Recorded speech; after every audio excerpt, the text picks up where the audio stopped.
Yes, good evening. I hope you can listen to my voice.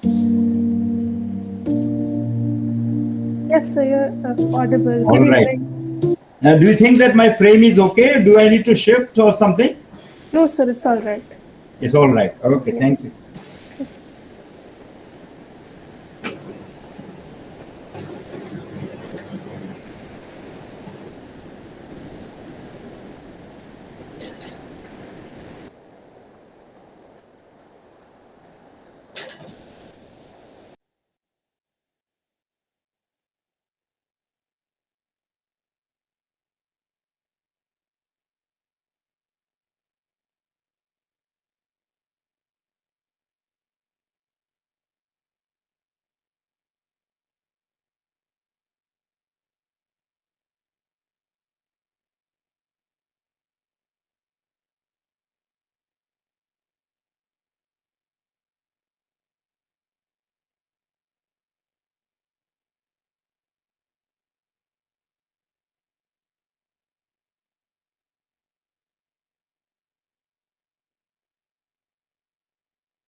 Yeah, good evening, everyone.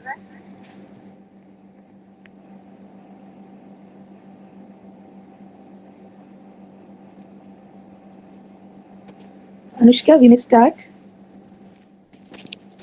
Okay, ma'am.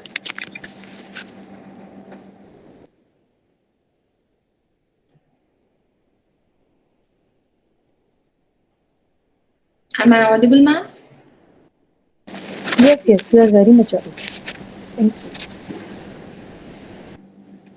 Gender equality is more than a goal in itself. It is a precondition for meeting the challenge of reducing poverty, promoting sustainable development, and building good governance. A gender equal society would be the one where the word gender does not exist, where everyone can be themselves. Good evening to respected Principal Sir, Vice Principal Sir, our eminent speaker of the day, Dr. Pramod Kumar Mehra, revered teachers, and all our dear participants. This is Anushka Maan, And this is Harshita Madan. and we are delighted to welcome you all on behalf of the Gender Sensitization Committee, Department of Chemistry, Ramjas College, to an enlightening national webinar on the topic Gender and Development 21st Century Perspectives. I'm delighted to announce that we received over 300 registrations from across the country.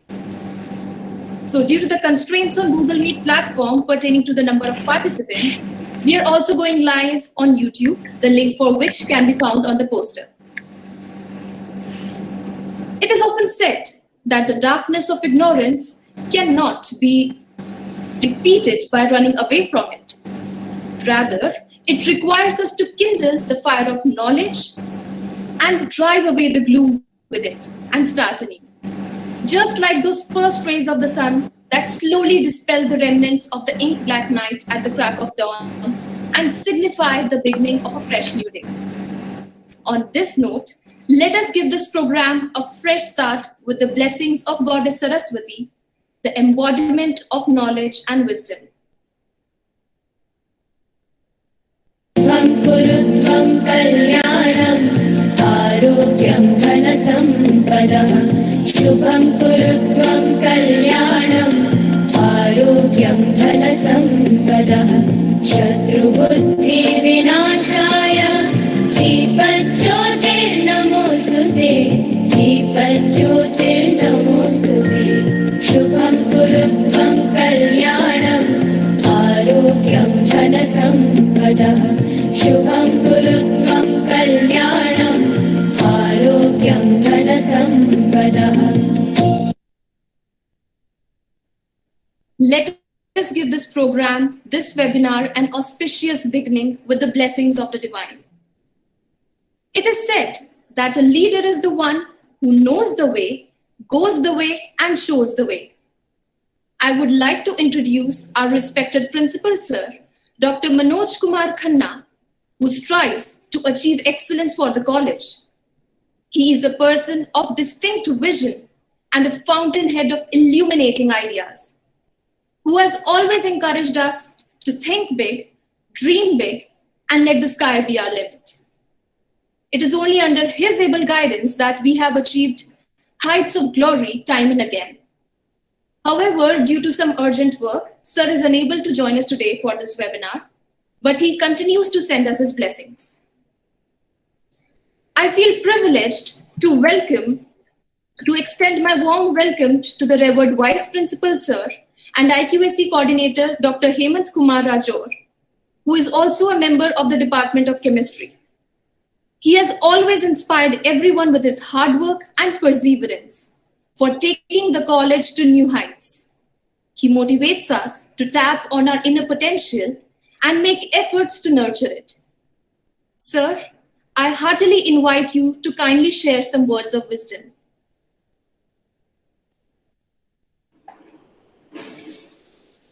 Thank you, Anushka. Good evening, all colleagues, our distinguished speaker, and my dear students. I, Dr. Hemant Kumar Rajor, Vice Principal and IQAC Coordinator, Ramjas College, welcome you all to this national webinar hosted by Gender Sensitization Committee, Department of Chemistry, Ramjas College. First of all, I warmly welcome our eminent speaker for the day, Professor Pramod Kumar Mehra, Professor of English at Indira Gandhi National Open University, New Delhi, who has joined us today to share a talk on gender and development, 21st century perspectives. The coming age is seeing a growing acknowledgement for the gender spectrum and also questions the inherent gender norms in the society. The fight for equal rights and opportunities for all genders continues since time immemorial. It is crucial that we stress adequately on these topics so as to move forward and unlearn the gender stereotypes. I hope through this talk, the participants would be able to recognize and dispel the internalized gender stereotypes and also become more aware about how gender is being perceived in the current scenario. I thank Professor Pramod Kumar Mehra for joining us today for this talk.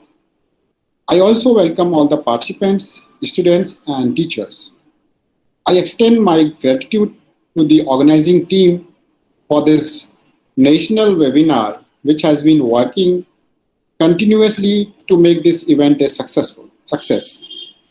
I'm sure this webinar will prove to be an enlightening one for all of us. Thank you very much. Now it's to you, Anushka.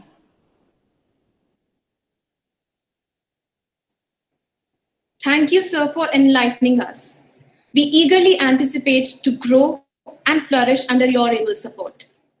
I also extend my warm greetings to our guest speaker, Dr. Pramod Kumar Mehra, who has cordially joined us today. Thank you, sir, for gracing this occasion with your benign presence. We welcome you to today's webinar. Before we kickstart the talk, I would like to introduce the Department of Chemistry, Ramjas College, University of Delhi. The Department of Chemistry is one of the oldest and largest departments of Ramjas College, comprising 30 highly qualified, dynamic, and vibrant faculty members. It offers admissions to BSc Honours and BSc program courses and also admits students for doing Masters in Chemistry.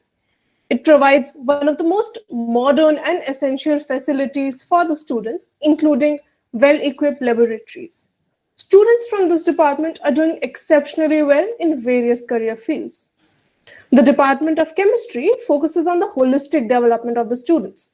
Not just academics, but extracurricular activities are also given equal importance. Despite the problems posed by the COVID-19-led pandemic, the department has still put exemplary efforts in organizing various webinars and lectures to ensure all-round development of the students. Following the same pattern, the Gender Sensitization Committee of the Department of Chemistry has organized another illuminating webinar today. Gender sensitization is a basic requirement to understand the sensitive needs of gender and the role it plays in the societal conditioning of an individual. As we grow up, we internalize a lot of gender notions and stereotypes and characterize traits and box them up into binaries of masculine and feminine. Stereotypes like men don't cry or the unpaid household labor, which is by societal norms, always the responsibility of the non-cis male folks, or how even a color or a piece of clothing has been connected to a particular gender. Gender sensitization works to unlearn these ideas. There is also a lack of understanding between the difference in sex, gender, and sexuality, which are distinct words with different meaning. This difference and the various elements associated with gender studies can be disseminated only through education and open discussion. Ramjas College has worked to create such spaces of discourse and have spaces for redressal in campus with its Gender Sensitization Committee and its convener, Dr. Vinita Chandra. It also helps us examine our personal attitudes and beliefs and question and unlearn the realities we thought we knew. The need for this sensitivity has been felt and realized through times immemorial and in almost all kinds of human existence across the globe. Recent discourses focus upon the need to sensitize gender issues in educational institutes. Educational spaces instill thought and makes one engage with different perspectives. The Gender Sensitization Committee from the Department of Chemistry believes in the same and has therefore organized various sessions to sensitize the students on gender issues prevalent in the society. This year too, a wonderful session was organized on 4th March 2021 for the first year students by the convener of GSC from Department of Chemistry, Tanushri ma'am, along with the teacher in charge, Dr. Savita Bargujar, and the members, Dr. Madhubala Regar, Dr. Bhaskaran, and Dr. Radharaman Maurya. The online session saw an overwhelming participation of 90 students, where they were sensitized on gender-related issues. This was followed by a healthy discussion session, wherein the platform was open to the students to voice their thoughts. In the current session, the GSC student representatives are Devika Jain, Harshata Madan, Reena Sharma, Anushka Maan, and Amit Sharma. Today, the Gender Sensitization Committee from the Department of Chemistry is here with yet another edifying webinar by Dr. Pramod Kumar Mehra on the topic Gender and Development 21st Century Perspectives. If viewed on a comparative scale, the 21st century demonstrates equal participation of both genders in different activities, as compared to earlier times when women were kept behind as being responsible only for the domestic chores. Still, we find that gender is so frequently misunderstood as promotion of women who have taken more active roles in different sectors and careers. Perhaps a lot of time has gone by to understand that gender is much beyond the state of being a male or a female, and it is not determined biologically, but rather constructed socially.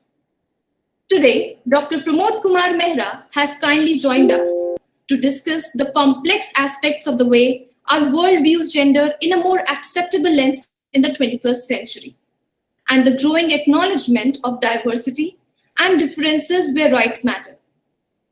We shall observe the widespread concern regarding the failure to achieve gender equality at both an institutional and societal level, with the purpose to suggest rethinking and reimagining how to tackle and resist persistent gender inequalities.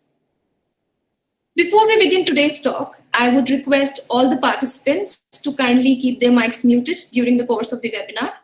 Any questions pertaining to the webinar can be posted in the chat box, which will be taken up at the end of the talk. So now, I would like to invite Tanushri ma'am to kindly introduce our eminent speaker for the day. Thank you, Anushka. I would like to introduce our speaker for today's webinar, Professor Dr. Pramod Kumar Mehra. Professor Mehra, MA, PGDT, PGDDE, MPhil, PhD in English, is a professor of English in the School of Humanities, Indira Gandhi National Open University, New Delhi. Dr. Pramod Kumar is an Australian Studies Scholar and received prestigious Australia-India Council Fellowship. He also acted as Cultural Ambassador of India and gave lectures on India's incredible cultural diversity. His areas of interest and expertise include new literatures, world literatures in English, literary theory and criticism, distance education, South Asian politics, Australian studies translation theory and research. He is the coordinator of PG Diploma program in book publishing. He has authored 6 books centering on literature, criticism, and translation. He is supervising PhD research in the university, and his research students are building upon newer ways of understanding and interpreting the changes around. His research articles in the national and international journals have a widespread following. He has organized a number of important national and international seminars to promote the discipline and interests of larger humanity. He has represented the country at various international forums and promoted the cause of equality, peace, and global citizenship. He has been an International Fellow of Australia-India Council and has represented the country in Australia, UK, USA, Korea, Cambodia, Nepal, Malaysia, and Thailand. Professor Pramod has been member of many school boards in universities and across the nation and has initiated several important campaigns such as Youth for Service. He has been appointed research board member in many universities in and outside India and holds membership of various learned bodies. He has been awarded as Ambassador for Peace by the Universal Peace Federation and nominated as the President of Youth Federation of World Peace India Chapter. Welcome, sir, and enlighten us with your valuable talk. All right. I hope all of you can listen to me in my audio. Yes, Professor Mehra, you are audible. Thank you. Well, to begin with, may I say that the way Anushka and Harshika, they are managing the event, it has really, created a sense of energy, and it will be easier for me to take forward the momentum. I have to put on record my sense of deep appreciation and gratitude for Savita ji, who is the in charge of GSC. She has been a total support. She has, I don't know, like if you are not pursuing it in the professional, dedicated way, it would have been very difficult for me to be able to make it. Thank you, Savita ji, and the entire team.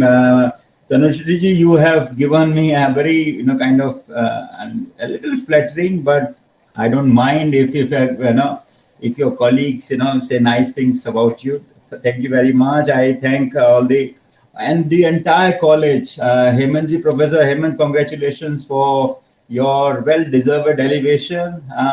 And I'm very glad.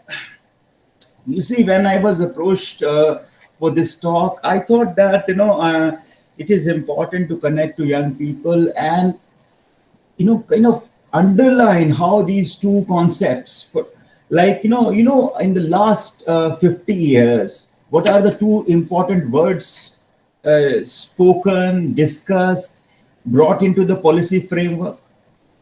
The two most important words are gender and development.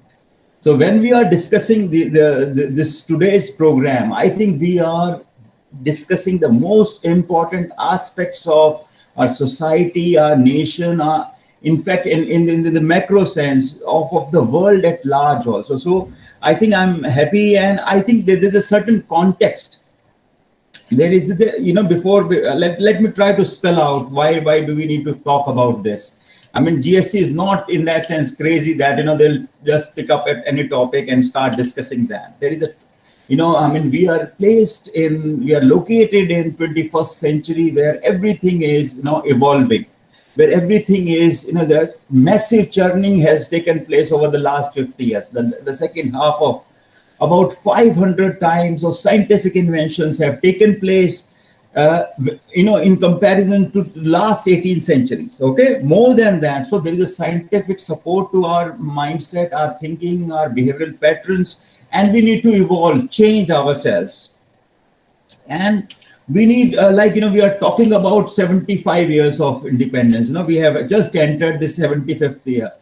So as a very, you can say, a very mature democracy, as a very mature nation, we need to negotiate with the most important aspects such as gender and how it is inextricably linked with the aspects of development. So this is important. And when I'm talking about this, I have realized completely that most of our students, today, participating in this, they constitute a kind of a segment of the youth capital that we have. The world looks at us as a youth capital. Okay, the demographic dividend that they normally refer to, in the sense that the UN is saying that if the youth of today decide that they wish to bring about an enduring, permanent kind of change in this world, that is possible now. Because big section of population, in India, for example, more than 60% of us are less than about 25 years of age. So that sense of, absorb the atmosphere, listen to the ecosystem, and bring about the desired sense of change is possible now. I'm very excited to be able to connect to all of you for this topic. And when we are discussing about this, if I may just now share with you the PPT that I have. Huh? Can you see that? No, it is not visible, Dr. Pramod. Okay, so Have you shared it? just give me one more chance.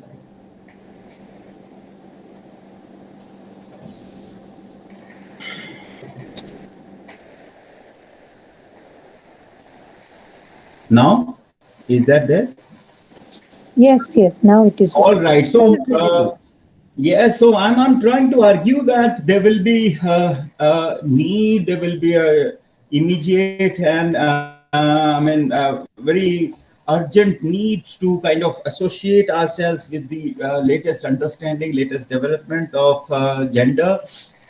And what I'm trying to do today in the course of today's discussion is how gender and development is connected, how they are closely interlinked, how we cannot kind of be oblivious of all the aspects of understanding in this area. And the key term in the discourse, what are the important issues, the major debates and argument, textual criticism and theories, what are the basic ideas that we need to kind of relate to, some data and statistics.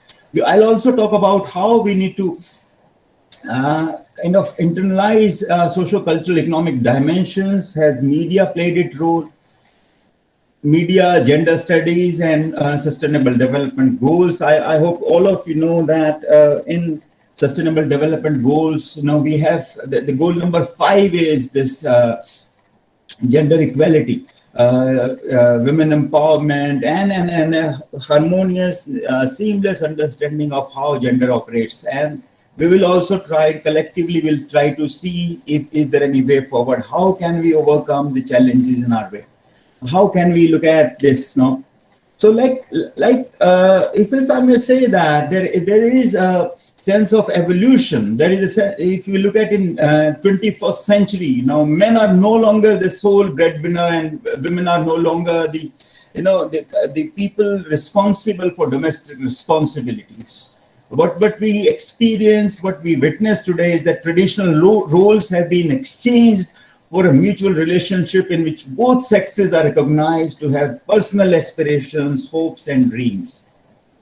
At the same time, when we are talking about this evolution, when we are talking about this sense of transformation and this shift.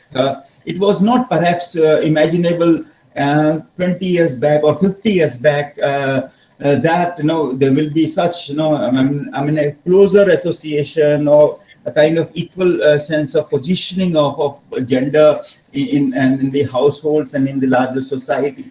But there is still like an issue of wage gap. Every time women say, I mean, I heard that there was a controversy when female actors in Bollywood, they started demanding for wage parity, some equal kind of remuneration. So that was a problem, and we'll discuss that in due course. Number of women in politics, it is a problem. I mean, when I say politics, it also relates to how they are not there in a big way as far as judiciary is concerned. Number of women in job market, organized sector, and both organized and unorganized sector. Catcalling, like for example, we still find that there is a huge kind of issue. That every now and then you will find that women will face some kind of something to prick their consciousness and something which will disturb their issues. Okay, so like let's try to understand where do women stand. I mean, I'm not talking about gender in the most spread out form where we have we have gender not in the non-binary form where we discuss LGBTIQ also. I'm saying that we need to see in the context of I mean the binary formations. Where do women stand? I would say that women make up more than 2/3 of world's 796 million illiterate people. So they are in a way in the educational deprived world, they occupy a large space. 2/3 of the space is occupied by them. Women account for 70% of population living in absolute poverty. Less than I mean Arjun Sen Gupta's report last time, you remember, less than $2. So women, 70% of their population, kind of very situation which calls for little concern. Make up 80% of all refugees and displaced people. Put every the whole set of women put together in one category, you will find that they are more. They find the negative side of all problems. If it is a war situation, it is a situation of but I'm saying that there's a big change over the century. What is that change? If you look at patriarchy was the only social acceptable form of familial organization. Men were the voice of their families as well as their society. But now it is changing. It is socially acceptable for a man to rear children. You will find that very frequently, and there are questions being asked, should men be allowed to cry? Are emotions a sign of femininity? So this is there is a shift when we are discussing 21st century perspective. There is a shift. There is a sense of kind of movement from our vice principal was talking about the patriarchy, the stereotypes he mentioned. So this is how I see that there is a shift. There's a movement there. But what is that? I'm going to talk about some. I thought that some basic sense of understanding is important here. What is the difference between sex and gender? Very sometimes which you use these interchangeably, but there's a line of difference there. The term sex is defined to mean the biological difference between men and women, and the other word refers to the social relationship, the behavioral pattern, the way we conduct in the cultural sense between men, women, girls, and boys that vary from one society to another and at different points in history. This is important. Now, when we are saying what are the gender roles, are learned from time to time of birth, and are reinforced by our parents, teachers, peers, society. These gender roles are based on the way a society is organized and vary differ in terms of age, class, and ethnic group. This is important. And the way I talked about, what are these norms? It is important to, I'm not trying to sermonize you. I'm not trying to sermonize to you in any way. I'm trying to engage you in a discussion where the grassroots simple aspects are probed and analyzed to be able to understand those. Gender norms are the accepted attributes and characteristics of male and female gendered identity at a particular time for a specific society or community. This is how we have to understand, for example, India is a microcosm of the whole world. We represent, in that sense, we have all in terms of all races, all cultural representation in our country. So how do we, understand that? How do we understand gender norms? Do we find that, patriarchy is more dominant in one part of our country, and you find that the patriarchal roles are reversed. Now, in the matrilineal societies, for example, to give you an example, like Northeast, you will find at many places that it is different. So they are the standards and expectations to which gender identity generally conforms within a range that defines particular society, culture, and community at that point in time. Gender norms are ideas about how women, men, girls, and boys should be, acting all the time. Internalized early in life, gender norms can establish a life cycle of gender socialization and stereotyping. This is important. And we will, it is important, when we are talking about roles, relations have to do with the way in which a culture and society defines rights, responsibilities, identities of women, men, girls, and boys in relation to one another. The gender relations refer to the balance of power. We'll discuss these issues. What is gender equality? What is this? Is this a theoretical concept or something more than that? It's a transformational development goal. It is understood to mean that women and men enjoy the same status on political, social, economic, and cultural level. This is very important, my dear young friends. The equality is a very, in a way, deceiving notion. It is easier to say our constitution, for example, declares that there will be no sense of prejudice or discrimination on the part of the state on any ground, sex, race, gender, and they say on religion, there are all factors specified, but it is very difficult to achieve, and there has to be some effort from our side, from our individual ends to kind of make that happen. It exists when women and girls and men have equal rights and opportunity and status. When I'm saying that, when I'm arguing for this, I'm saying that there is a formidable responsibility at our end, and we need to understand that in the context of gender relations, gender roles, how do we identify ourselves? Do we realize that? If I may gradually take you to that, it is the family that enables our understanding.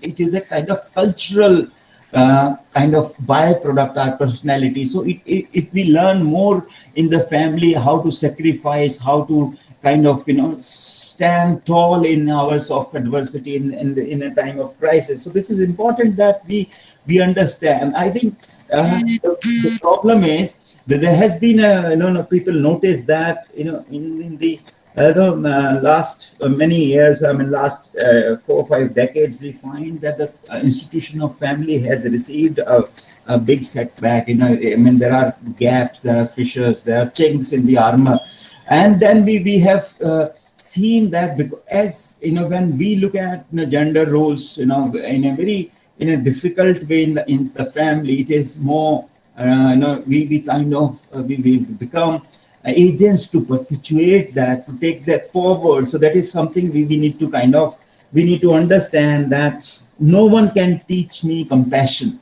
No book can teach me a sense of sharing space with the way in my family, what my mother can teach me, in an atmosphere where you have 3 generations living together, and you learn from your grandparents, where you learn from your parents, and then your siblings. No, the kind of that sharing, that formidable sense of learning that takes place is important. And when we are discussing that, we need to kind of see that how we can do that, learn that, and kind of create that also in that process. So this is important. And like if I if I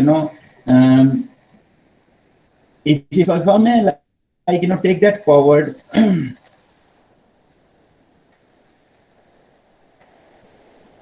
Yeah, I was telling you that this is a kind of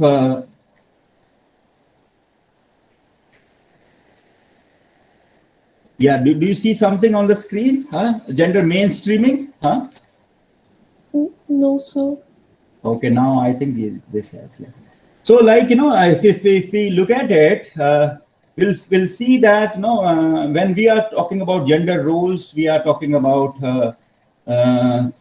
this aspect of mainstreaming, that what we are trying to do in terms of equality, gender equality.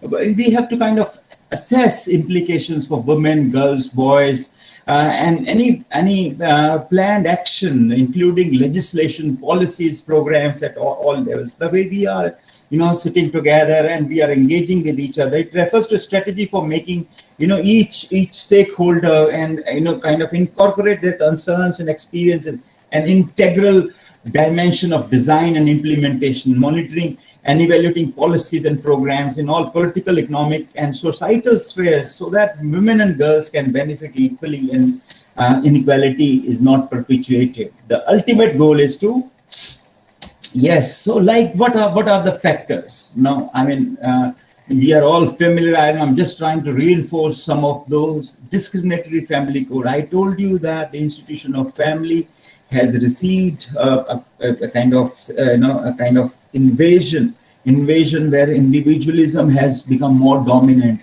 where our individual self overtakes the family self, and and we know that in patriarchy, a kind of a man-centric landscape looms large there. That is the issue. So we have to look at that, how in a situation where it is about sharing of opportunities, where it is about sharing of wealth, sharing of resources, it is an issue. And restricted physical integrity, it is an issue. Like, we find that there is no equal autonomy in that sense, that personal autonomy is missing. Son bias is not anything new in our society. We find that every now and then there's a preference for son child. And I was reading one of the right where he said that the travel for a woman from womb to tomb is full of issues, full of trauma and turbulence. So this has to end. And restricted civil liberties, we find that within the home, within the socio-cultural exchange in the home and outside, there are issues, and that those issues lead to restricted civil liberties. We have to look at that, and restricted resources and entitlement. Though it is changing, when we talk about times today, when we are talking about situation before us, there's a shift, but it is still restricted. It is still a requirement. So many people, young people also come to me, men in particular. They're saying that the world has changed. Now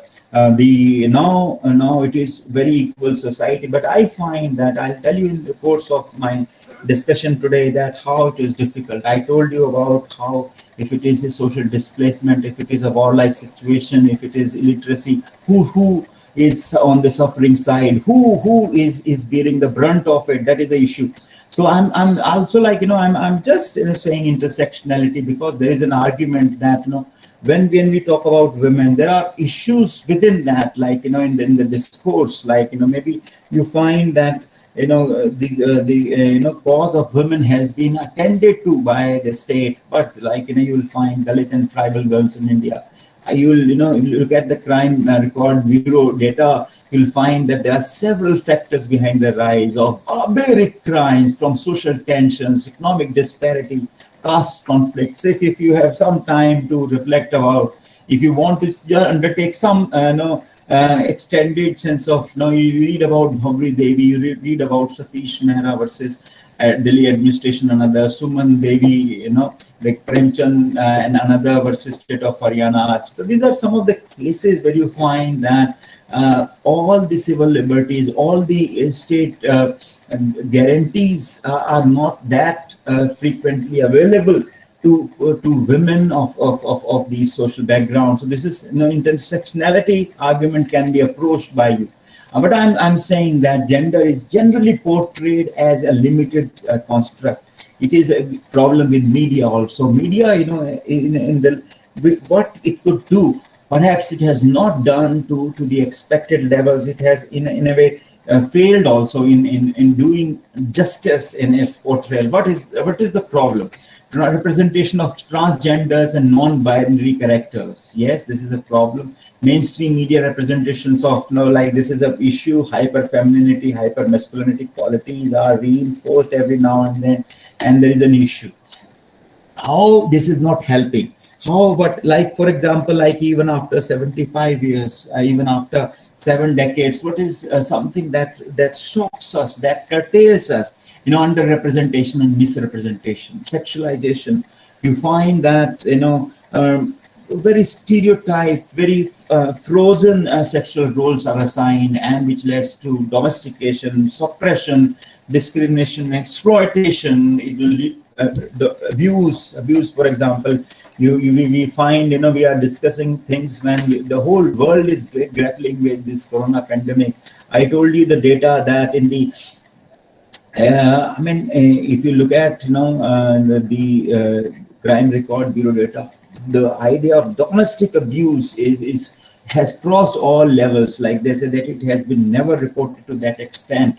So that is a problem. How domestic abuse, violence has grown up.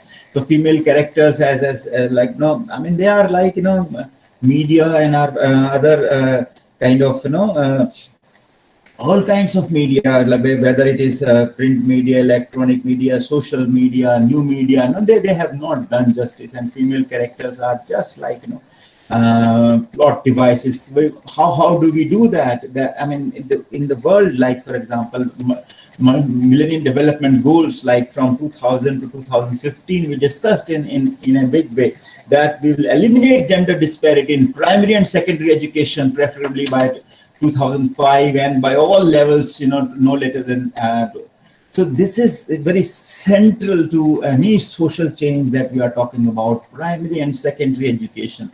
This has not, if I may give you the data, it is like, the dropout rate, first of all, there are issues at the entry level, and then there's a major dropout. Our government is making all efforts, but I think we need to make a much concerted, much harmonious, much interconnected effort, and there has to be a larger social movement to ensure that, and increase the number of paid employment in women outside the agriculture sector. So we have to. We were talking about organized sector and organized sector.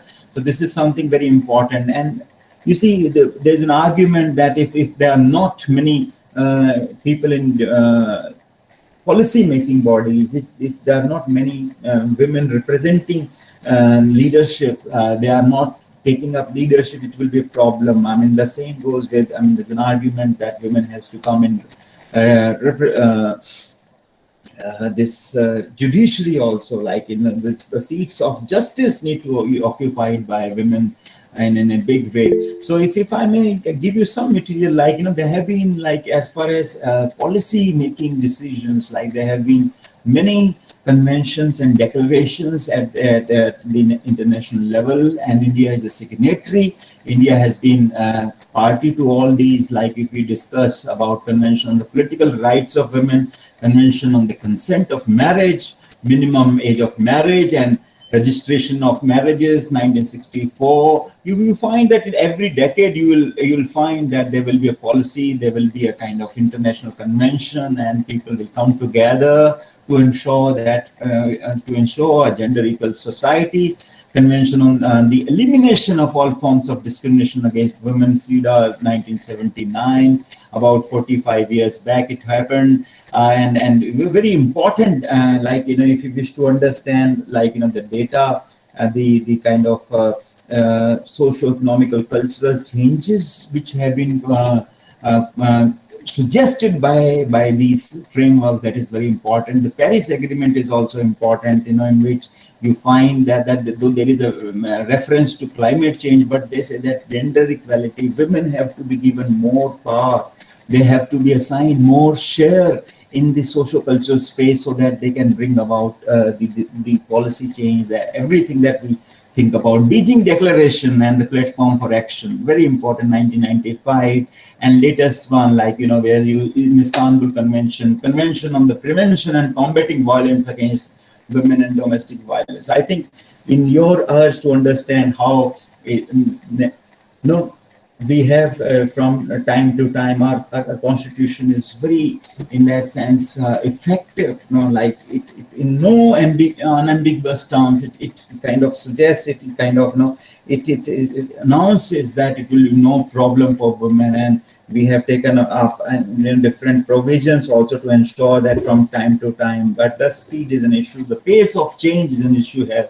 So you can kind of you can conduct, like, sense of what we as a nation are doing, and then how international situation is emerging, and how we can kind of set up some kind of, we can reconcile the two in the course. Like, what are the key components? Like, how will we achieve that desired destination? Can we, like, positively rebuild norms, values, and attitudes? This is very important. And your GSC team must be talking about every now and then that we have to, it's not about, like, men are superior or girls are, more, like, blessed. No, this is basically we have to kind of come to a symbiotic kind of understanding and relationship in our life. We have to positively rebuild norms, values, attitudes, stereotypes which were mentioned. Like, what is the stereotypes that men don't cry? What is that stereotype? How does that help? Is that too much of something to brag about? I don't think so. Increasing awareness and education about the cost of gender equality and hidden ways that it adversely affect everyone in society. But what I'm saying, what I'm arguing that you see, we have not understood the negative side. Perhaps it may serve our society, perhaps it may serve our social position for some time, maybe for a small span, for a brief span of time. But in the longer run, if it is not a gender equal society, it becomes too much of a problem as far as the larger wheel or the larger movement of the wheel of development is concerned, and it is backfiring. You see, you may like, for example, if I may give you a situation, like we are evolving, we are like, for example, if you look at the situation in developing countries, you'll find that you come out with the best policy. You bring about you come out with a legislation which is very important, which is very emancipatory, which is very, you can say, very liberatory in nature. But because every section of our population is not empowered, how will we implement that? How will we execute that in its true spirit? That is a problem. When I am saying that we need to kind of we need to look at this in terms of roles. I mean, I'm saying that this is we need to cost of inequality has to be understood and adversely affect how everyone in the society. We need to transform institutions, and we need to kind of rework institutional practices that perpetuate gender-based power structures, discrimination and barriers, including everything in hiring practices, educational curricula, to decision-making processes, and national and community level participation. This is, I tell you, like 20 years back, I mean, if I may give you some examples from Delhi University. I was teaching in Delhi University at that point of time. Some colleges, made some flexible rules and gave some 5% relaxation as far as their kind of percentage, that cutoff is concerned.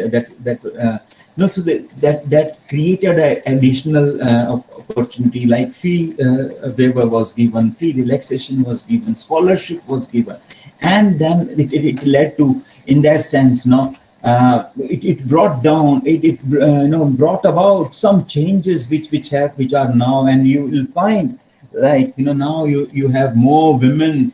We have, if not equal, but if you have more women, and now I think that the data that we have is more satisfying. So, when I'm saying that it is an issue, and we have to understand the key dimensions, where we have to understand that we have to break down gender divisions of labor that dictate what is appropriate for women, men, girls, boys to do. We have to review and amend laws and policies to be equitable and inclusive. Simultaneously, it is important for all of us to advance development goals such as reduction in gender-based violence, GBV, what we call, and then HIV/AIDS, and improved health by complementing ongoing earth for the advancement of women and girls. This is something that is very important. And if I may tell you, if I may put up some facts before you, we find that you will, if I may, if I might give you some, this in terms of our COVID situation. How women have played a more active role as far as fighting COVID pandemic is concerned. The real real kind of contribution would hardly be visible. If you find that in the WHO, the scientists, the head scientists, if you look at, and the people who are making vaccines, if you look at how many women have contributed to that, and in terms of making the COVID protocols, and coming up with other remedies associated with that, I have found out that media has not been very, very effective in communicating that to all of us, and it is very much important that it is and I think that needs to change, and we need to understand in one important way that we understand that there are some attitudes and aptitudes leading to some problematic representation which needs to change. As far as if you look at what are the harmful impacts, we find that there is an issue, and we have problem in emotional, sexual problems, and you have issues.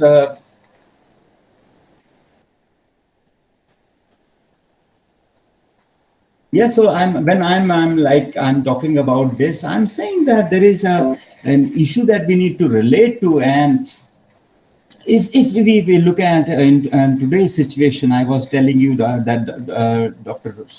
I think Dr. Ranganathan is there, and I was reading a whole lot of data as to how women have come, and if you look at the leadership roles, if you find that how many people have said that if they occupy leadership roles in whatever country that they have, in a way more peaceful, more people-oriented issues, more people-oriented kind of, in that sense, very effective kind of roles and issues. So this is very important when we are discussing today. I'll come to the.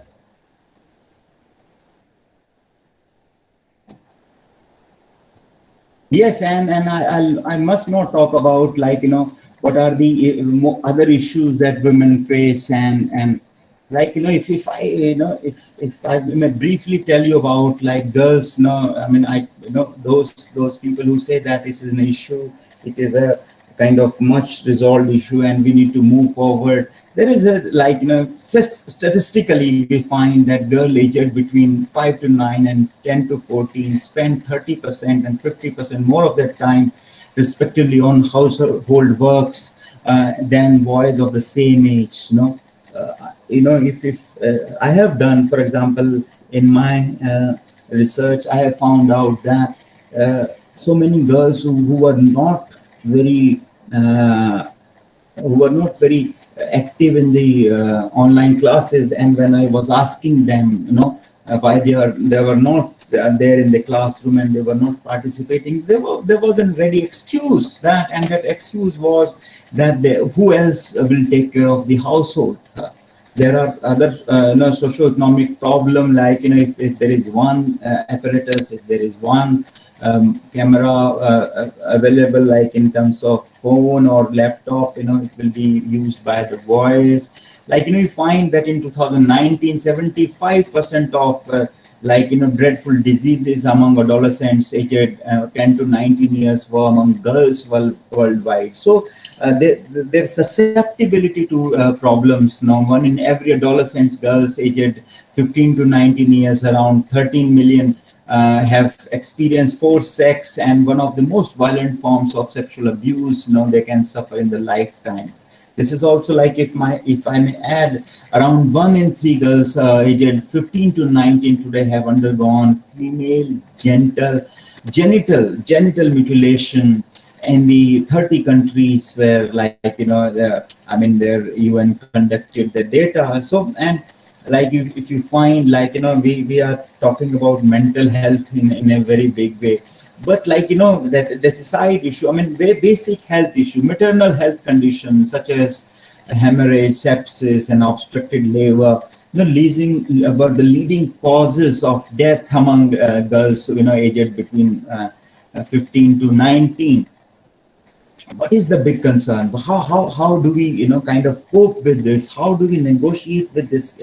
We find that the persistent discrimination against and in violation of the rights of the girl child, inequality between men and women in the sharing of power and decision making at all levels, inequalities and inadequacies in and unequal access to healthcare, stereotyping and inequality in women access to and participation in all community systems, especially in the media. What do we, where do we go from here? I think that there is a way forward. We need to come together, and we need to, for example, as young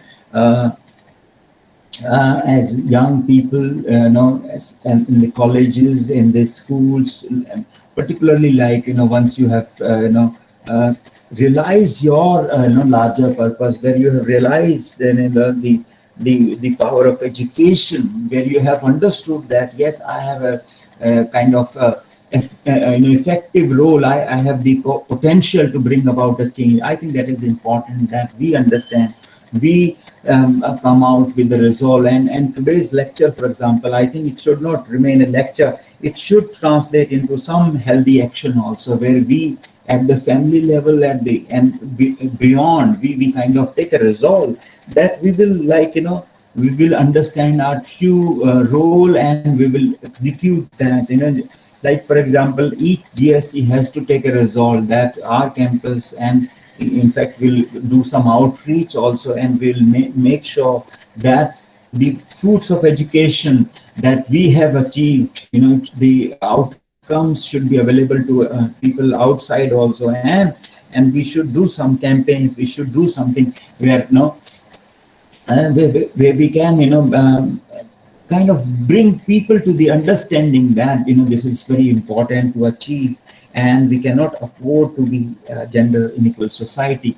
So, like, we need to, as far as state policy is concerned, we need governments to demonstrate strong, determined leadership and commitment to advance women's rights, and we need to reach the most marginalized women, as I talked about. Like, we, at one level, yes, we can treat women as a homogenized group when we take up policy issues. Yes, but we need to kind of listen to the idea of abuse, lack of education, and then other issues that we were talking about, medical issues, and we need to kind of cater to the cause of most marginalized women and girls, by tackling stark and rising inequalities in multiple forms of discrimination that they face. We need to also come up with a framework of strengthening accountability for gender equality and supporting national gender equality mechanisms and women's movements to exert greater influence in policy decisions. My dear friends, it is not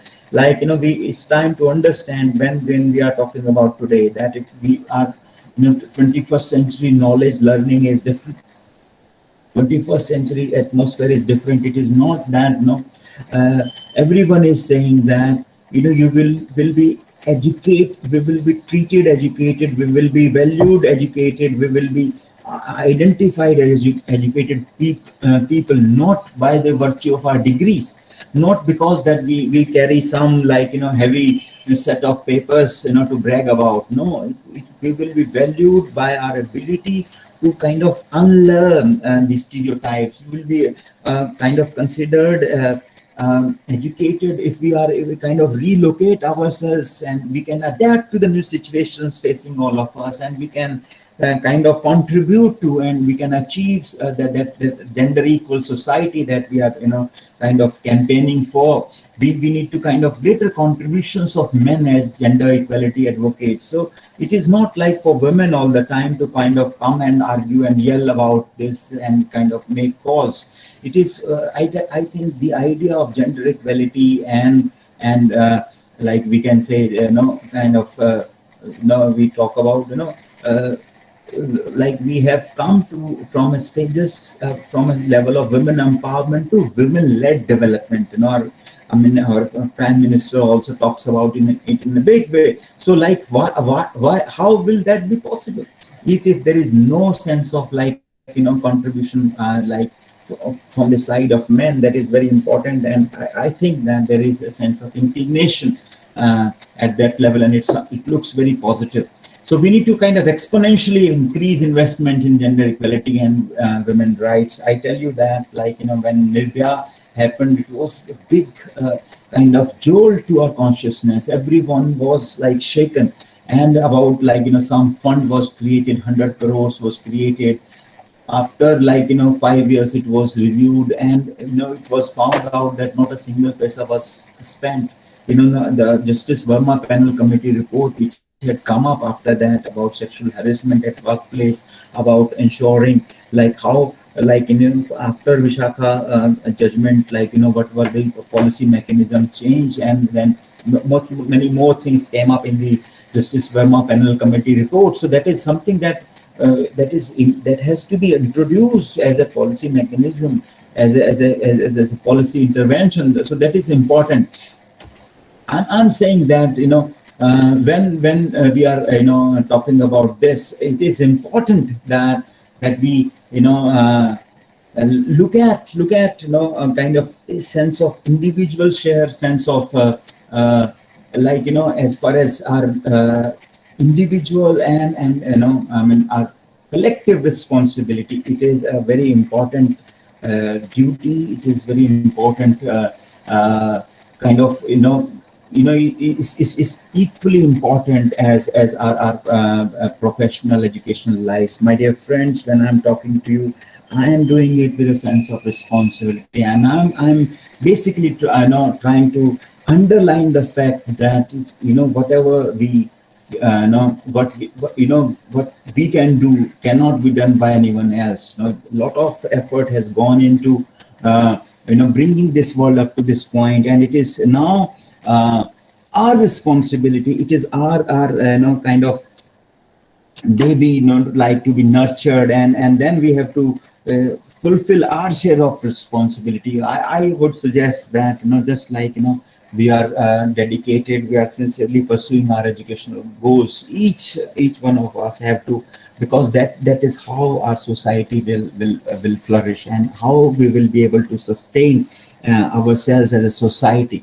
When we are thinking about this, when we are talking about this, like on a concluding note, I will say that we as a society, as a nation, we have made massive inroads as far as understanding of gender equality is concerned. But there is still a distance remaining to be traveled. We need to kind of cover more distance, and that will be done not only by the policy, not only by the external sense of force, but it will be,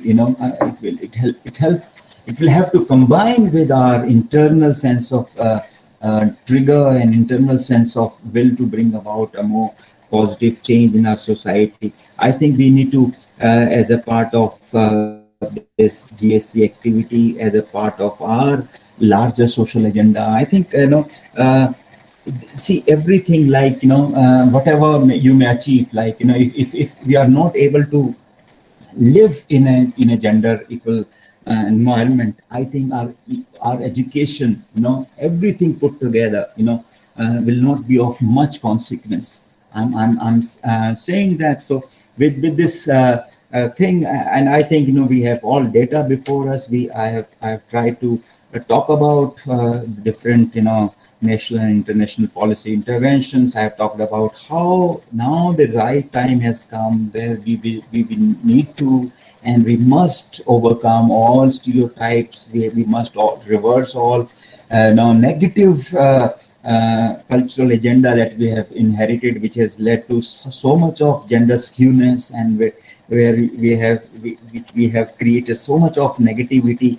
So this is something, and through the demographic dividend, we can overcome that in a very powerful way, and India will once again become a truly dynamic democracy through this. And I stop here with a sense of big thanks to all of you for making this happen, for your constant sense of preparation in this. And this is like, maybe we can, and from my side, I would want that we all take a pledge that maybe at least I'll drop one stereotype associated what I have inherited from my family.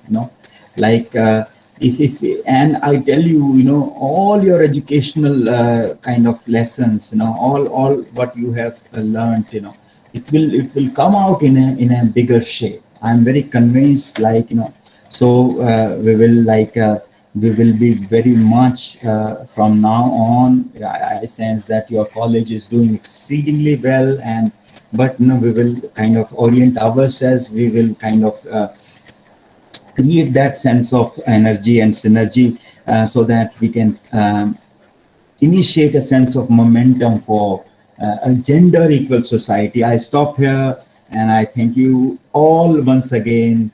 Thank you very much. I stop here. Thank you, sir. It was truly an insightful talk for all of us, and it was something that deeply resonated with us. Now, it's time to acknowledge the queries of our participants who have been patiently and eagerly listening to the lecture. I would request Dr. Madhubala Rega ma'am to kindly take up the questions of our lovely participants. Thank you, Harshita. A very good evening to everyone present in the meet. First of all, I would like to thank our respected guest, Dr. Pramod sir, for the valuable talk on gender sensitization. It was very enlightening, sir. Now, as we can see, the chat box is full of questions. So I will try to take all the questions one by one. The first question from Amit Sharma. He asked, I want to inquire about what is the difference between gender equity, gender equality, and women's empowerment, sir?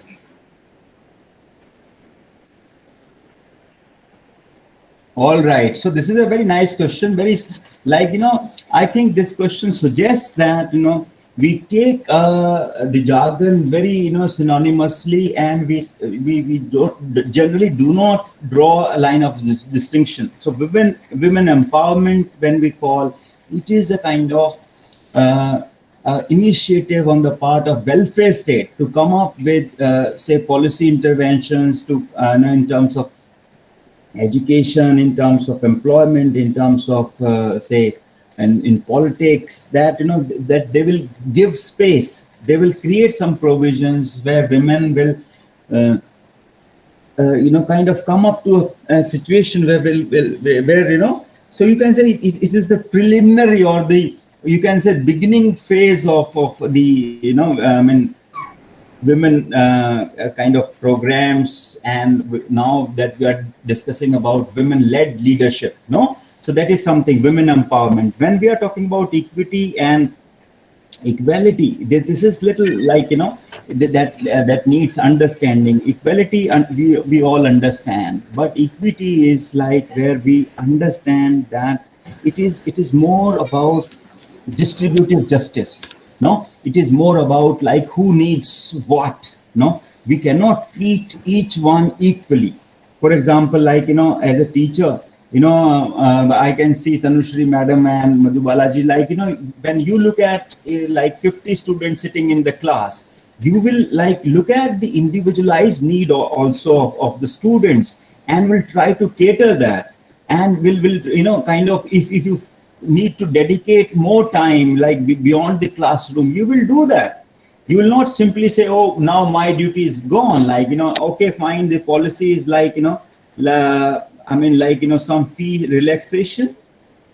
Like for example, if I'm reminded of an example, like what does a good doctor do? A good doctor is not about medicine alone. So when we are talking about equity, it is about giving what the the patient actually deserves or needs or calls for. Like a good doctor would ask for, what did you eat in the night? Or what did you like, what did you do in the last 7 days? So you understand that sense of, so gender equity is like a more you can say proactive approach, more like when you go one step ahead of what is there today. And I think that is what is desired. I appreciate this, and so we need to kind of bring together equity and equality, and then women empowerment to be able to reach our dream destination of gender equality. Thank you, sir. The next question is from Saksham Kuteja. He asked, what are the things that we can do at an individual level to make a positive impact on gender equality? Well, this is the big question, the ideal question. I mean, I really am very happy. This has taken off all the, the sense of, effort. I was feeling a little fatigued, so I'm very happy to receive such a question. Individual efforts, you see, normally we feel little powerless also, like how can an individual do that? But I think that individual has the, all the potential, all the power and strength to bring about, if not the complete change, a dent. Like Gandhi started his Dandi march, and kind of at one point he reached that. Ambedkar started this idea, and then he thought that I'll create a kind of a constitution which will liberate people of all the shackles of slavery. That kind of thing. How Satyarani Chadda, for example, if I may give you an example of how the dowry related issues, how these legislations have come. Some individuals stood up. Dear Saksham, like I'm happy to take your question. Individuals have to start it. What the Chinese proverb says, the journey of 1,000 miles is initiated by a single step. So I need to kind of, like, for example, once I go back to my place, I have to be equal and equitable, as far as my family behavior is concerned, to my sister, to my mother, to every woman that I see, and we, if Saksham, if we understand nature's role, if we understand, like we were, we are born, we are, kind of created to, if we understand that, that, kind of responsibility, if you are a student, you do that in a classroom. I mean, these days, we talk about, so much about, like at a young age in particular, we talk about finding good partners, and we think about, so I think this is about, West, I was, they were talking about, this thing, free sex in a big way, for example, like, this concept of free sex came up, but now it has to, be translated as, absolute sex, I mean, this is a big movement, and where they talk about that, you will be completely, no, in a way religiously adhering to the principle of no physical association with any person before marriage, and no association with any person outside marriage, in that sense, after marriage. So that is, there are small rules. If an individual identifies that, yes, I will remain true to my sexual, cultural, social identity as far as a manhood or womanhood is concerned, I think everything else will fall into place. We have sometimes I feel that we have not understood our real role. We are distracted by, so many difficult images. So you may learn about how individuals, like, if you become a judge, if you become kind of a teacher, if you become, if you are a kind of in your RWA, you can do something, you can launch a campaign, you can be good to your, maid, and you can be good to, you can sponsor someone's education, you can, donate blood for a woman, for a kind of person from the other gender. You can do, if you ask me, you can do everything, Saksham, individual can at least be the beginning of the change. Okay, thank you for your question. Yeah, thank you, sir. One more question from our faculty, Dr. Apurva Gupta. A very basic query. Do colors also have gender dimensions? Making public toilets for women is a very good initiative, serving various purposes. However, why to publicize it as pink toilets? Why not start breaking gender stereotypes by having blue toilets or green toilets or something else for women? What are your thoughts on this, sir? Yes, it is. I think, churning is taking place. Okay, I mean, you cannot. It's good to be critical of something, like this, but I think, people are coming up with ideas. Okay, and it's like, you can say contestation is going on. I think this step is, right to begin with. But if you want to be like, in the name of, this color politics and something, yes, it has to be. I don't subscribe to that. But as far as, kind of creating some exclusive space, I'm all for it. And we need to do so much as a society. I mean, theoretically, philosophically, yes, you can kind of contradict this, and I think, there will be time when this will again, undergo change.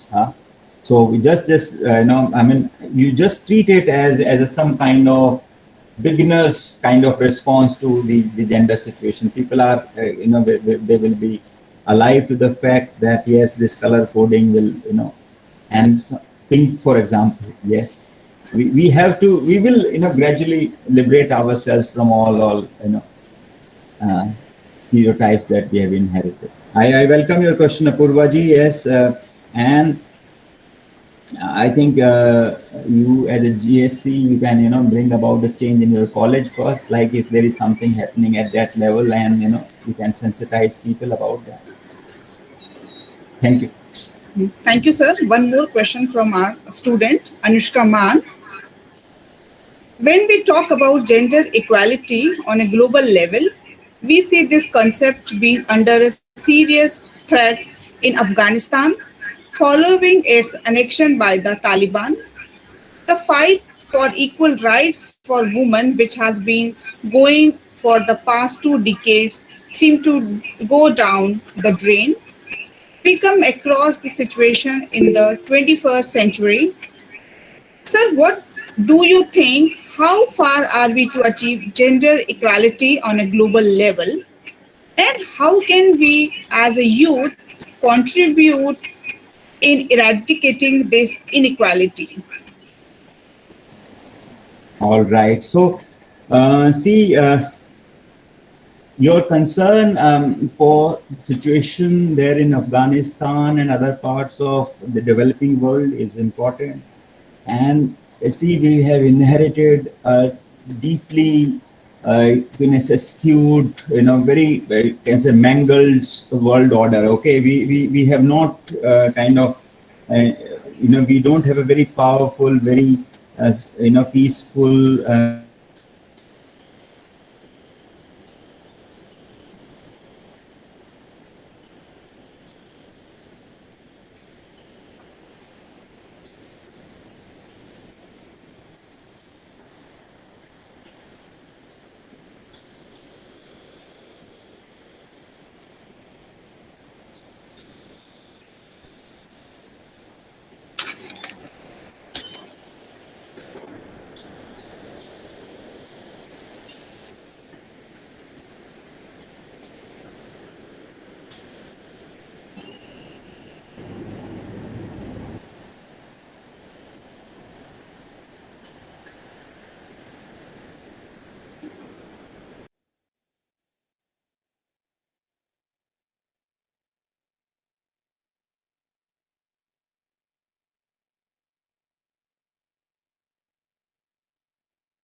I think there is some network issue from Sir's end.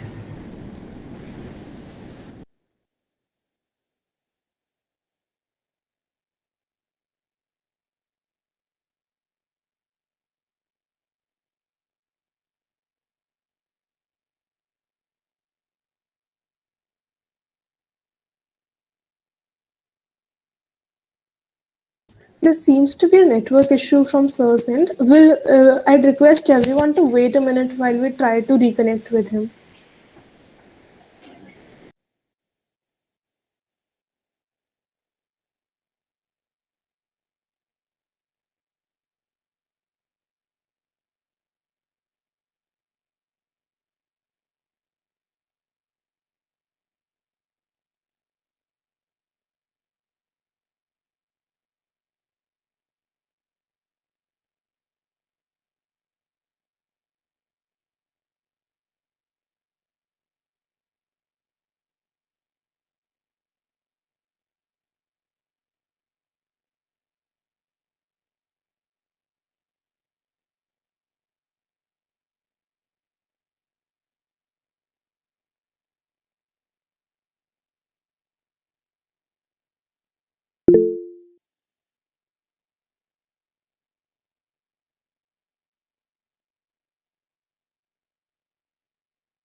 While we continue trying to reconnect with Sir, we could take other queries through his email ID as well. Now, I would like to invite Reena Sharma, a fellow batchmate, so she can share her experience and the impact this amazing talk has had on her.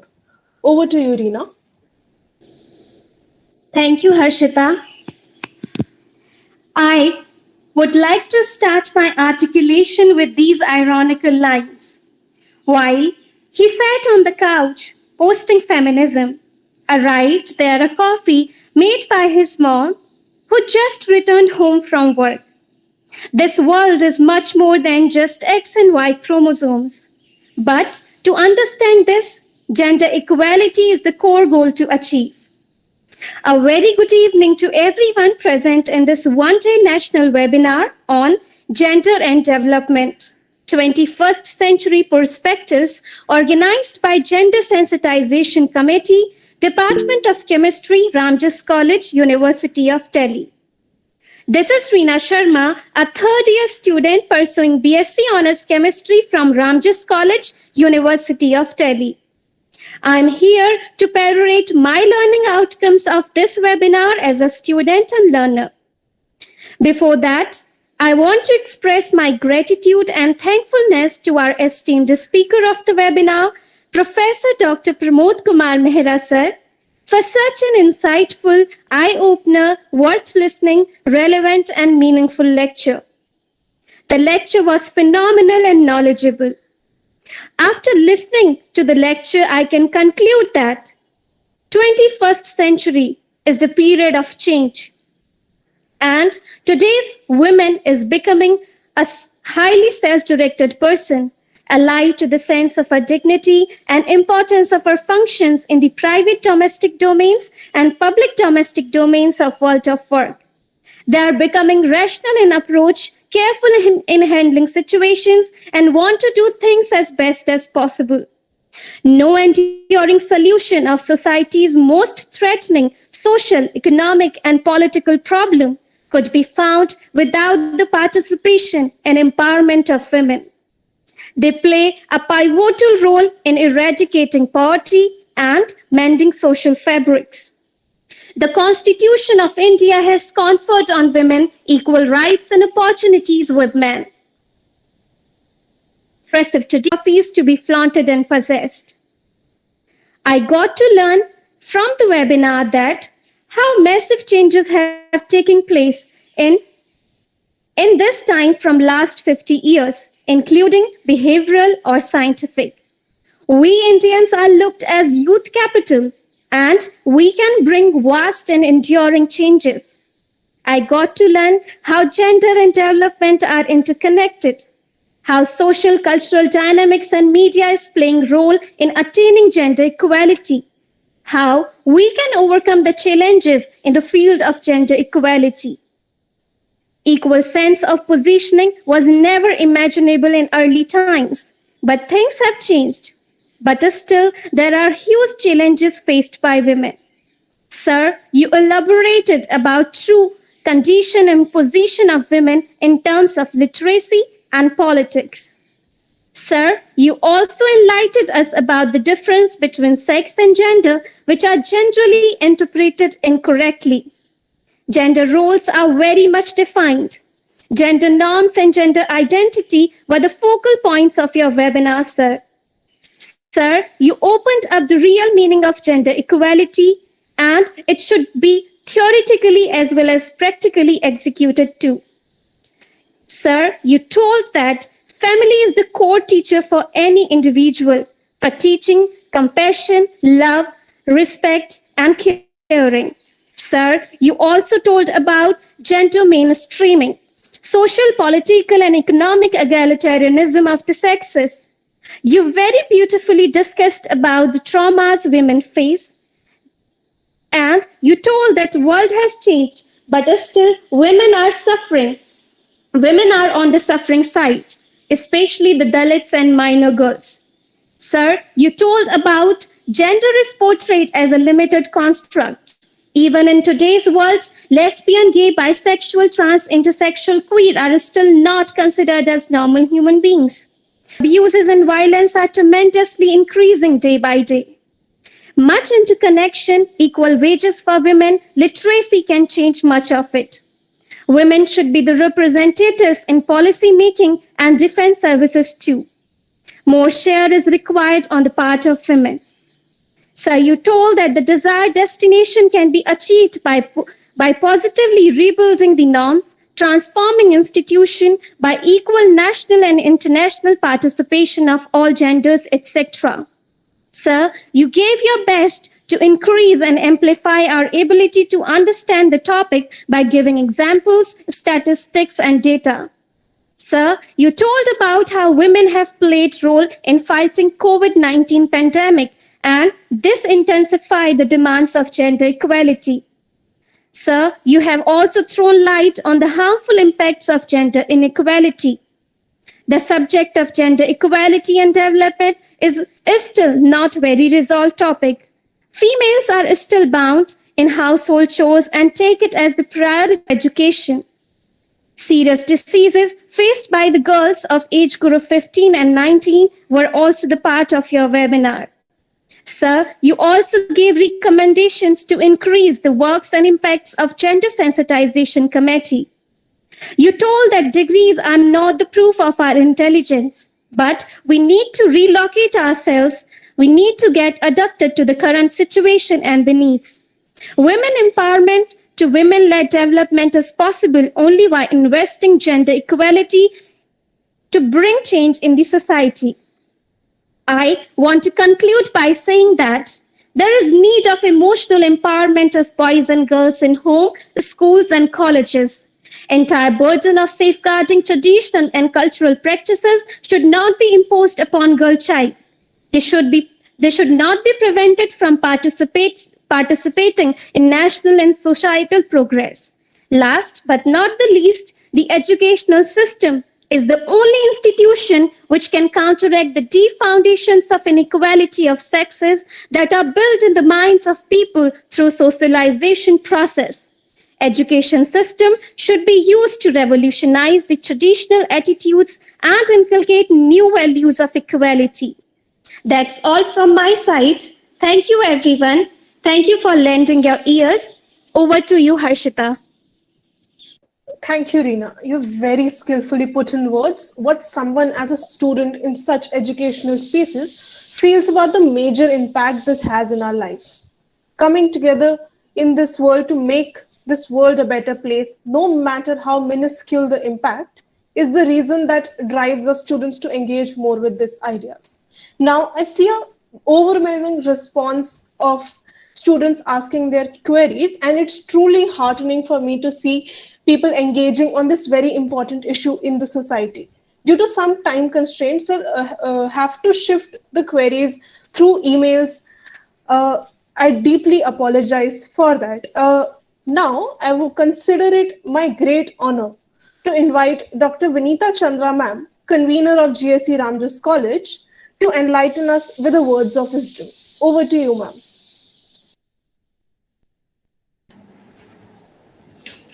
Thank you, Harshita. Thank you, Reena. Thank you so much, Savita, for organizing this, and Tanushri.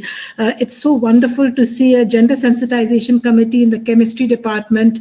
We have all talked about how in the humanities and social sciences, these are things we talk about, but in the sciences, until now, people had not found time to talk about these things. And I'm just going to say this. I see in front of me Savita, Tanushri, and Madhubala, and I have to say, women are going to bring about the change. When I have found, and I know that there are men in your department who are here also. Hemant, of course, is here. I can see that. But I think to drive the change, I find women in the forefront, as with your wonderful students who are here. Savita, you all have asked me to speak, and I that I'm always here and I am always talking to you all. But let me just share a few things with you all that I wanted to say. I've always said this, and I've said this to you all earlier, that when we're talking about gender and development, the root problem is patriarchy. And patriarchy is so structural and it is so systemic that we cannot wish it away. And we've talked about these things so often before. If you look at just so many of the things that we heard in the webinar just now about the statistics about women, about why is it that there are more women who are the victims of disease and of abuse and of lack of education. Why is that? It's not something that we can just say, okay, let's try to do a little more. That's not how it's going to work, because unless we can strive of the idea of patriarchy. The other thing I want to say about patriarchy, which I find truly frightening, is that patriarchy is so flexible. No matter how we fight, patriarchy manages to come up on top every single time. So, for instance, when we had the whole movement against the Nirbhay rape case, and so many girls were out there protesting, somehow, rather than saying, look at these girls, now there should be more empowerment for women, patriarchy's reaction was shut all the girls in their houses because see what is happening outside. So there is a way that patriarchy is very flexible, and there's a lot of work about this, to show that as women are joining the workforce, more and more women are getting harassed because now women are taking up men's jobs. So one thing is about patriarchy, and this is of course an ongoing discussion. The other thing, of course, is that when we talk about how things are changing a lot now, I think it's very important to look at history, because this is not the first time that women are fighting patriarchy or fighting what happens to women. आप अगर sorry, I keep slipping into Hindi. आप अगर द्रौपदी को देखो, द्रौपदी को जब वहां पे लाए थे सभा में, Draupadi did not say, oh my God, I'm a poor woman, please leave me. No, she stood up and she argued according to law. If you read that speech, जो वस्त्रहरण वाला speech है द्रौपदी का, it is such an amazing feminist speech. She looked all the men in the eye. She said, you are the wisest men. This is what you are doing to me. This is the law. And how can you do this to me? If you look at Sita, when she was asked to go through the second Agni Pariksha, she said, I will not do it. And so if you look historically, the women of Sparta, I don't know if you all have read, we teach a play called Lysistrata. This is in probably 2000 years ago. The men were all fighting, and the women of Sparta said that if you continue fighting, we will not have sex with you anymore. They had a sex strike and the war ended. So if we look at these things, historically, there has been so much of fighting against patriarchal norms. And if you look at what feminism has achieved for us, it is only because there were women on the streets in America and in UK fighting for the right to vote in the 1860s. That we all got the right to vote. It is only because women have fought for the right to education that today you can come to Ramdas College and find men and women in the staff room and in our classes. And it is only because of the 1960s feminist movement that so much of what we are talking has happened. So one of the things to remember is that we have got a huge, we are not coming out of the vacuum. We are coming in a long line of people who are fighting for women's rights, and we will continue in this long line for women's rights. But, I really, in this question of gender and development, I just want to say, what is men's role in gender and development? Because, we always talk about women's role. What is women's role? And women, of course, because they are the victims of patriarchy and the lack of development in every single way. What is men's role? I think that men's role is to make way for women. And I know that this sounds very controversial, but I think that if you look, and one of the things that our esteemed speaker spoke about is the need of women in policy making. And I'll just give you a small example. There's a wonderful book called Invisible Women. It's on my bookshelf. I should share it with you all. And it talks about how women are invisibilized by policy. So one of the examples it gives is how about city planning? And it says that if you have women in city planning, they will plan because women are the ones who are outside on the streets with prams, with their children. They are the ones who are outside on the streets with bags of groceries. They are the ones who are outside in the, doing small jobs here and there while the men are driving to work and back on major highways. So as a city, we put all our money into building major roads and major highways, and we look at that as development. Whereas in this, there's a small place, I think it's in Denmark, and they put women into the committee of policy planning. And those women who, even if they have full-time jobs like their husbands, they are picking up their children from school, they are stopping at the market to pick up sabzi on their way back home, they are the ones who are doing 100 little jobs and errands, and they are not on the main streets, they are in the small gullies, they are in the small streets and all. And for instance, when it snows, women fall down and they break their bones, and data shows that the medical cost of looking after women and the cost of having women not report into work is huge, because the city is not planned according to it. That we are gender blind, it actually means that all our policies are against women. And the other thing that our esteemed speaker said, which I really liked very much, he talked about the countries which are led by women, like New Zealand, for instance, like Finland, for instance, that are led by women. And he said how much better they have fought against COVID. And so I think one of the things that's very important for us to see is wherever policy is made, wherever the highest posts are, that women have to be in those posts, because unless they are in those posts, we are never going to have the woman's perspective in any kind of development at all. So I just wanted to say these few things, and I want to end by saying one thing, because we talked about this a lot, the space of the family, and I saw there were questions about the family also. And this links with how can we make a difference. And Reena started with such a wonderful ironic quote, that while the boy sits over there and types about feminism and gender equality, his mother is bringing him the coffee. And I say this in all the talks that I have. If you want to make a difference, you have to see in your house who's in the kitchen. You have to see who's cleaning your clothes, who's cleaning the house. You have to see who's doing the groceries. You have to see which sibling it is who gets asked, ki beta ek glass pani le aao. Who is it? Is it the son or is it the daughter? You have to see who is being given what kind of responsibility, what kind of restriction. So to bring about change, to look at the family, because the family is have all talked about this. I see Tanushri and Madhubala, we've all talked about this so many times. The family is intrinsically patriarchal. And so to change things, we have to break out of this family structure, where we live in houses that have master bedrooms always, where we have, the kitchen, which is made for the space of the woman. So unless we change that space of the family, unless we first fight within that family, I think it is impossible for us to reach anywhere at all. Okay, I think that's all I'm going to say. And thank you so much for asking me to speak, Savita. And I'm so happy to see this gender sensitizing committee inside the chemistry department. Congratulations to all of you.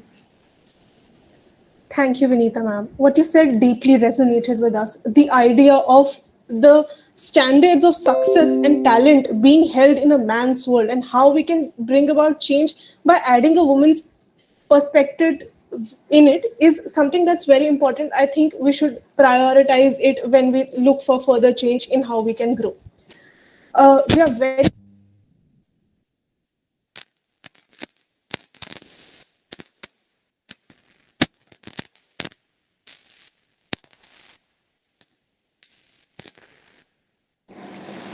Harshita, we are not able to hear you.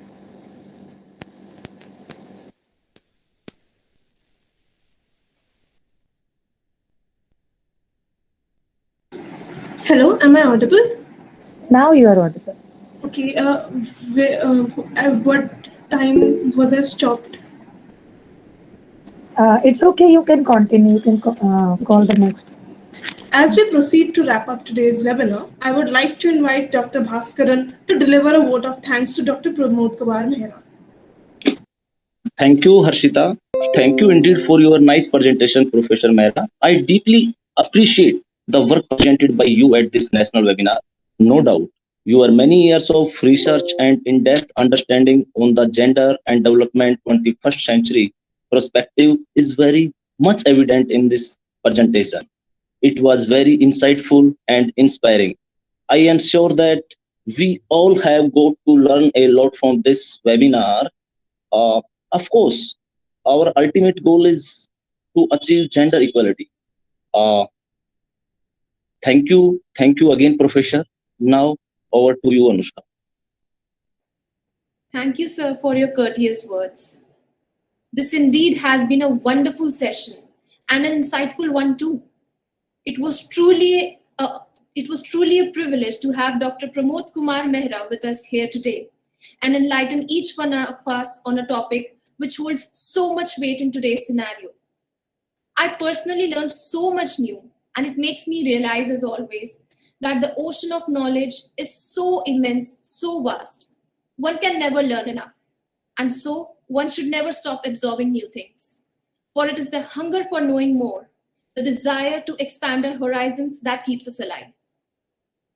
Now, I would like to invite Dr. Savita Bargujar ma'am, GSC representative and convener of this webinar, to present the final vote of thanks. Thank you, Anushka.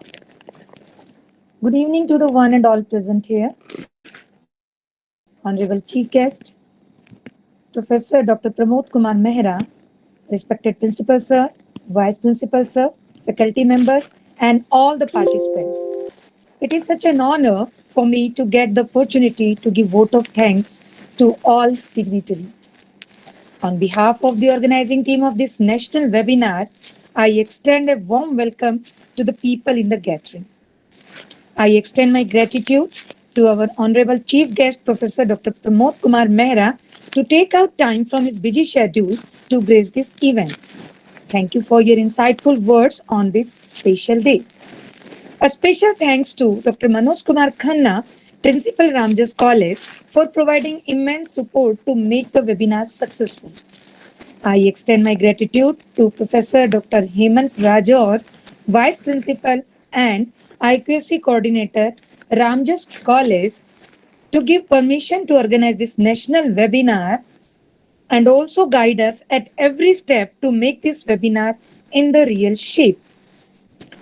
Heartiest congratulations to the organizing team members, Ms. Tanushri, Dr. Madhubala Raigar, Dr. Bhaskaran, Dr. Radharaman Maurya from Department of Chemistry for their unconditional contribution in smooth organization of this webinar, and also the student representatives Devika Jayan, Harshita Madan, Reena Sharma, Amit Sharma, Anushka Maan for their hard work, which has made this webinar memorable for all of us.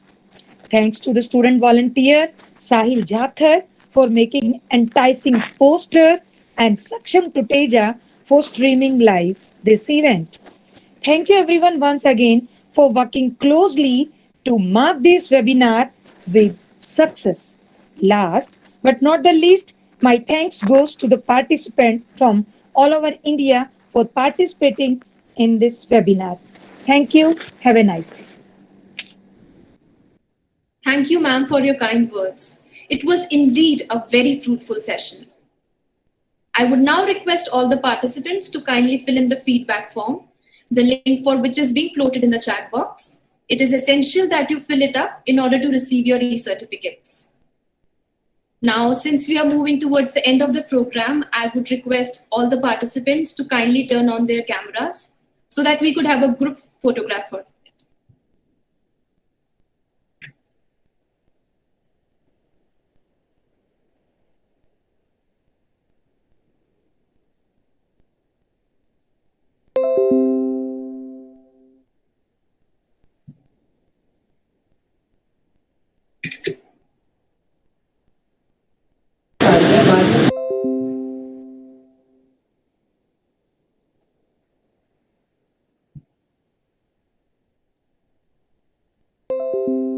Thank you, everyone. So with this, we hereby come to the end of the program. Thank you, everyone, for being such patient listeners. I'm truly elated. It was an honor to be present here with all of you. Thank you and have a good evening.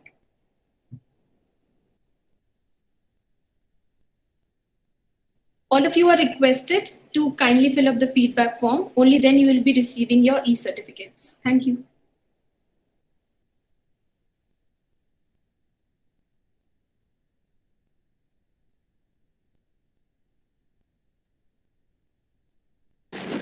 Thank you, Allaji. What's the time over there, Allaji? Allaji is from South Africa and he has joined